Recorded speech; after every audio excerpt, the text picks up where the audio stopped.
business, and I've got one too. You can't mind your business. What's the matter with you? Welcome to the latest episode of the Brand Shorthand Podcast. I'm your host, Mark Vandegrift, and with me is the Italian diva of positioning, Lorraine Kessler. Thing one, I'm going to throw you for a loop today and ask you to share with us a good Italian wine you've had lately. Wow, that's a good one. No, there are so many. So for the uninitiated, I will share this because this is Wendy's pick, right? You just shared with me. Amaroni is an Italian wine, a big Italian wine. And Amaroni means great bitter. It is a wine that you have to eat with big food. The Italian philosophy of wine is very different than a lot of other countries. Their philosophy is that wine is food. So they're very big on having the right wine with the right food. And of course, we all know about pairing, but it really finds its, I think, origin in Italian thinking. So Amaroni's made in Veneto, near Verona. They take the grapes and they dry them on straw. It's quite a process. Then they press them. And there are three grapes that make up the Amaroni. There's a Corvino, there's a Rondinella, and then they use any one of the common Bordeaux grapes. Cabernet Franc, Cabernet Sauvignon, Merlot, or Syrah in some combination. Is there one in particular that you've had in the last week that just knocked you off your socks? Well, I drink a lot of Chianti in the summer because it's a lighter Italian wine, and we are using our Solo Stove pizza stove, and I have a steel pizza cooker for the lake where we put on the grill. So we're making homemade pizzas, and Chianti is such a quaffable, approachable wine, and there's anything from very affordable grocery store like Da Vinci is a very good one, or Banfi has a very good Chianti Classico, but then you can jump up to to Fontodi, which is pricey but absolutely fantastic brand or vinter of Chianti Classico. So if you like a little lighter fare in the summer, it's a very approachable Italian wine. Well, we're going to keep working our way through the 11 ways to differentiate, which help our clients determine how they will position themselves. So I think today a good one to pick up with, since we're talking about Italian wines, we'll pick up with the heritage position. And before we dive in at all, Lorraine, I'm going to go ahead and start with our textbook definition from our ways to differentiate tool. And I'll throw that up on the screen as usual.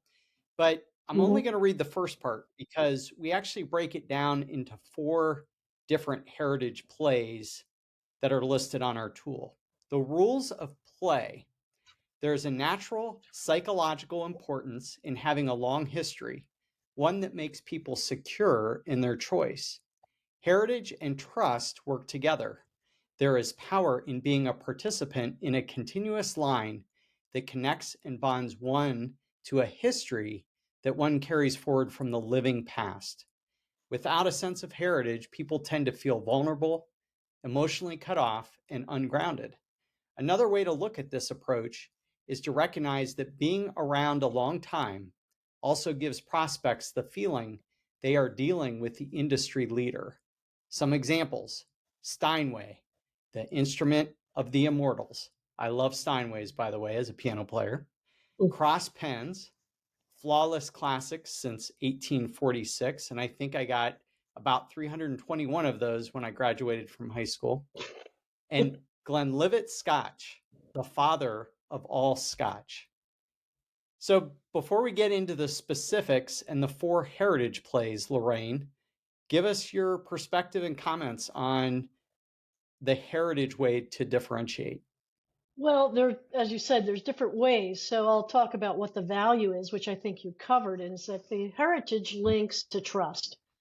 And people are naturally insecure. We're always looking to either others or to some verification for the purchases we make, or particularly when it comes to personal taste and style. Like if you can think about clothes or the wines we drink or the restaurants we go to, we're very much concerned with social approval.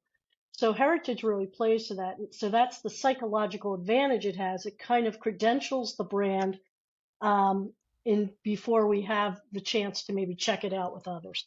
And in heritage, I would say that the relevance is absolutely a critical ingredient.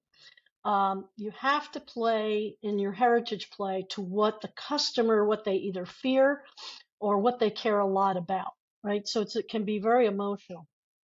And it also is pertinent or it's limited by category. Certain categories lend themselves to heritage better than others. Anything that's craftsmanship made, like a furniture or a window, or food, or a muffin, or coffee, or scotch, a piano, an instrument of beauty. These categories really relate very well. Heritage will not relate as well as I think would be obvious to technology, right? Hmm. Because Yep. technology is so fast forward and evolving, and by definition, it's almost always new generation. So you do have to be sensitive to, again, the customer and the psychology, what they're afraid of, what they're trying to avoid, or what they want to gain or care a lot about, and the category. How does it fit with that category? Good opening comments. Okay, so let's go to the 4 plays that I talked about. The first one up is location heritage. And our description for this is over the years, places and countries have become well known for certain products. Japan, autos and electronics. The US, computers and airplanes. Germany, engineering and beer. Britain, China, fabrics and glassware. France, wine and perfume. Russia, vodka and caviar. Cuba, cigars, etc., etc. So, Lorraine, this is the probably, if I had to guess, the most common heritage play we've run across. I think it's probably because the world is a big place. So that means there are a Yeah, lot of locations that have come to mean something to our psyche, right? So give yeah. us a little bit of background on how this all plays out because it really can be powerful, but there's kind of a sensitivity to using it correctly. That's right. And I don't think we can say it enough, as we've said in these podcasts, but positioning is what you do in the mind of the customer. It's not what you do to the product. So a big part of finding the right strategy is understanding what's in the customer's, cabanza. What are they thinking about? And how do they think about things from the beginning? What perceptions do they have? What preferences? What prejudices? Because you're really trying to tie into those synapses, if I can use that word in that way. So again, there's this psychological advantage to these synapses, but you have to make sure that you can connect some way. So the fact that we know people attribute chocolate to Switzerland and beer to Germany and engineering to Germany and Japan to cars and electronics and so on, that's a good start. Amish to furniture, Amish to baked Mm-hmm. goods. So that's another kind of location way of thinking about it. So when you know that, then you can begin to tie your brand into those, what's already in the mind. Now you're making a really great connection. You can also use location and pair it with an attribute. So I'm not so sure if this is all totally location branding or heritage or a combination of attribute and location, but romance with Paris, right? Hmm. Um, what happens here stays here with Las Vegas, adult entertainment, right?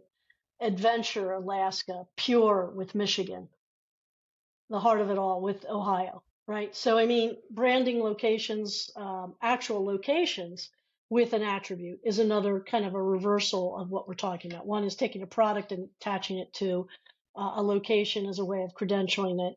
Another way is to take a location and do what we call location branding and attaching an attribute to elevate that location.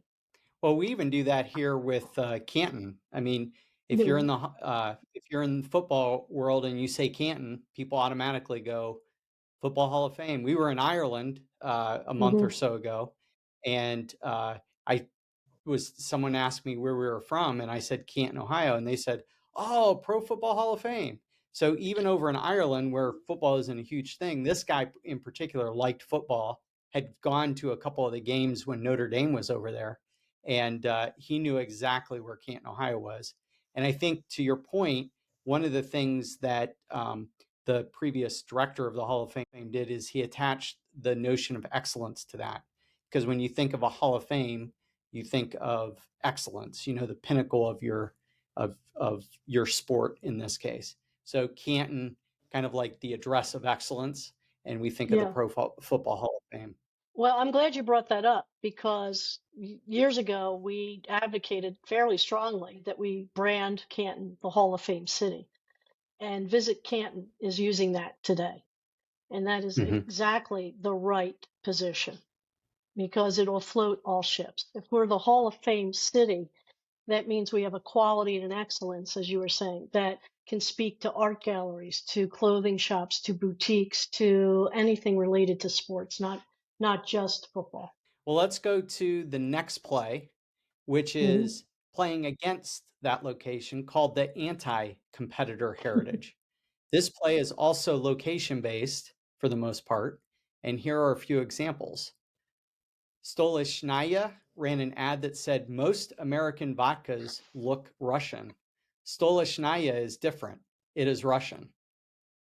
Another one, Beck's, which we talked about in the last couple episodes, Beck's ran an ad to counter Lowenbrau success. It said, in effect, "You've tasted the number one German beer in the United States.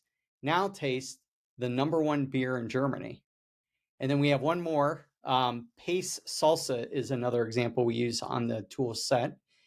Pace Salsa made hay with a campaign that pointed out it was made in Texas, while other leading salsas were made in New York. So we've talked about Beck's. Maybe walk us through either Stolichnaya or the Pace Salsa example. Well, first I'm going to kind of qualify what we're talking about in the anti-competitor approach. It is an advertising approach. It's a way of using your own heritage to advantage your brand by exposing a negative that can be verified as true about a competitor. So that's what happened here with these brands, The interesting things is each of these campaigns you mentioned, Beck's, Pace, Stolzenaya, were all extremely successful for the brands. But again, as an advertising approach, there's kind of it's a shorter term window than there is for positioning. You can still be the number one beer in Germany, but you may not always be able to attack, Lowenbrau, right? Because things have changed in the market. I'll give you an example. The number one beer in Germany today is Kronbacher. Beck's is number two. So, getting to the top is only half of the game. Staying there is the other half. Stolzenaya, yeah. Stolzenaya, interestingly, Stoli, which originated in Russia in 1938. The vodka sold today in the U.S. is not made in Russia. It's made in Latvia. And the company itself is now in Luxembourg, and it's owned by the exiled billionaire Yuri Shefler from Russia. So, that no longer works. And Pace has dropped considerably in sales. It's become kind of a low price grocery store commodity. And I think the salsa market is one of the most commoditized, crazy, expanded, there's all types of salsa with con queso and with all sorts of different ingredients. So it's really hard. But I would say there's an opportunity here. It seems like Tostitos is number one in the US. And that's, I think, a Frito-Lay product. I'm pretty sure. But number one in Mexico, and I think Mexican salsa would be a great location heritage kind of play, is Herdez. And Herdez is number one in Mexico. So if they're listening, they should exploit that in their U.S. marketing, that all these other ones are made in the U.S., but we're the number one in Mexico. Just like Barilla does, it's the number one pasta in Italy. So if you're going to choose a pasta, I'm going to look at Barilla first. Good. Yeah, I think what the one thing that Heritage points out, and especially this anti-competitor heritage, is that we said this before, anytime you choose a position, you're automatically repositioning a competitor or the entire field. So this is Right. another good example of that. So third on the list is family heritage. And we already mentioned Steinway, but let me read our description here. This is common, and we typically see it play out with a line that reads since 1980 or 1890 or 1950 or something like that. And we always mention Steinway as the instrument of the immortals. I love that line. And that references a family of great composers like Bach, Beethoven, Mozart, etc. And so our definition reads, people appear to be more kindly toward a family-run business as opposed to a cold, impersonal public corporation that's beholden to a bunch of greedy stockholders. A family company is believed to be more involved with their product. They are also given higher marks for community involvement.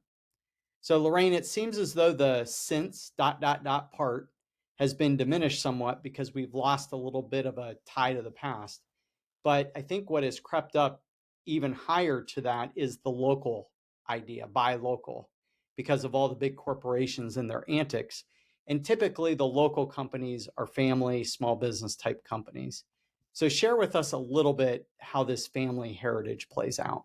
Well, family heritage, as you've said, can be powerful for the reasons you noted, but authenticity is absolutely critical. And when you just say something like since 1938 or 1831, that can do a little bit of work, but it doesn't have the magic of saying the instrument of the immortals, right?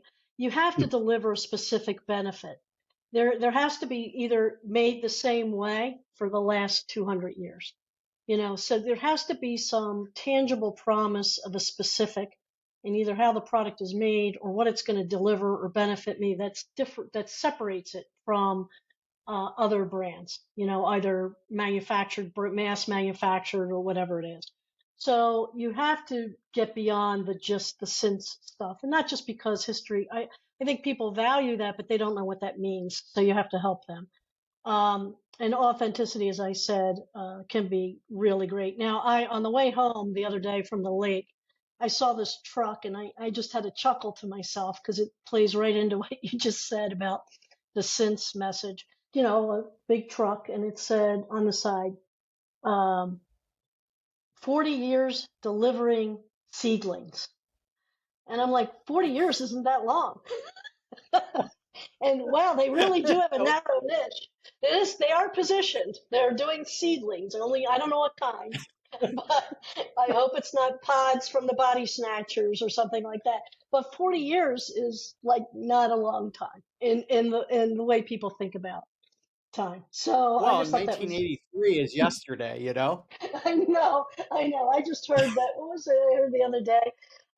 And the movie was only 20 years old, and they were making fun of it. This is a 20-year-old movie. I'm like, oh my God, I felt like I saw it yesterday. Yeah. So again, going Well, back to the family thing, um, the family organization has to be prepared to deliver that differentiated value or benefit that people can rely on and be delighted by for a very long time. And I always like this mathematical equation for those people who like to think logically. We talk a lot of kind of out there, but the math here is reliability plus delight equals trust. So a family business has to be absolutely committed to delivering that. And an interesting topical story, I don't know if you followed this, Ben and Jerry's, what happened to them just recently? yeah. Oh, Yeah. that was a disaster. Now they've always they were family run, and then they sold Mhm. to Unilever, one of the biggest global companies there is. And they were able to keep their progressive politics on the board, which they've always been progressive. So they were always saying, hey, if you don't like our politics, then don't buy our ice cream. So, okay, cred to them. I have no problem with that. That was part of their positioning from the beginning. But then on July 4th, they tweeted condemning the U.S. For existing on stolen indigenous land. And they're they tweeted, "It's high time we recognize that the U.S. exists on stolen indigenous land and commit to returning it." And then the tweet went on to state the faces on Mount Rushmore should be changed because these are the faces of men who actively work to destroy indigenous cultures and ways of life, to deny indigenous people their basic rights. Okay, so they make this blatant statement, cost Unilever $2 billion in value, almost Wow. overnight. Right. Now, here's the fun part. Newsweek reported that Don Stevens, chief of the Nalgene Band of Kusuk Abenaki Nation, one of the four descended from the Abenaki that are recognized in Vermont, told Newsweek he was always interested in reclaiming the stewardship of our lands, but that the company had yet to approach them. And he questioned them when they would give up Burlington, Vermont, where their headquarters is, because that's Indian land. So, if you're going to bite, you better make sure that what bites you back isn't bigger.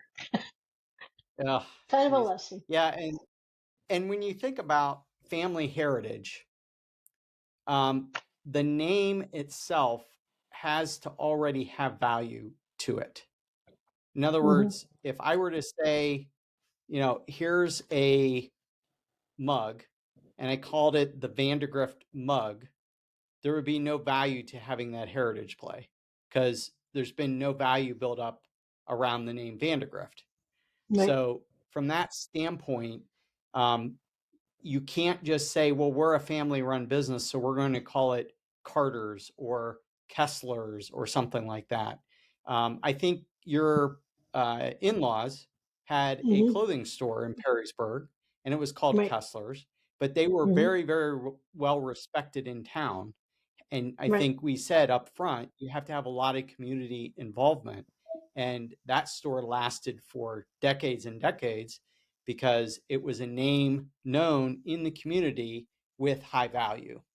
Right. So maybe share a little bit more about that because I I don't want anyone to walk away thinking they can take their first name or last name and just throw it on a product and think, oh, now we have a difference. Yeah, well, the name has to stand for something, like the Vandergrift mug has to deliver some sort of benefit that is of value. It's actually a good name, Mark. We should think of what you could do to that mug to make it a product. Different. But, Right. this is where I think when you led off, you asked about both family and then local. Um, Hmm. and local can be an effective way, more effective today than I ever thought it was going to be, simply because everything is getting bigger. Just like Unilever bought Ben and Jerry's, and there's Walmart now. Myers coming into our town in big way, and local grocers are squeezed out. We just see this commoditization on a mass scale, and so everything's voicemail jail. You don't get a real person. You've just lost so much of the customer service touch that you get from what a family company can offer. And if you're really Hmm. going to go that route, first of all, don't use your local placement as a guilt trip. I've seen local companies do this. In other words, we're local, so buy from us. That is not a, that's people are still, what's in it for me, right? Not what's in it for Hmm. you. Like, so you can stay local, I'm going to buy from you. Well, you've got to do something for me. So you have to deliver a unique, tangible benefit. And I think today in the box world, there's more opportunity than ever for private business, family business, local business, tying those together to win. First of all, what could you do? It's customer experience. Okay.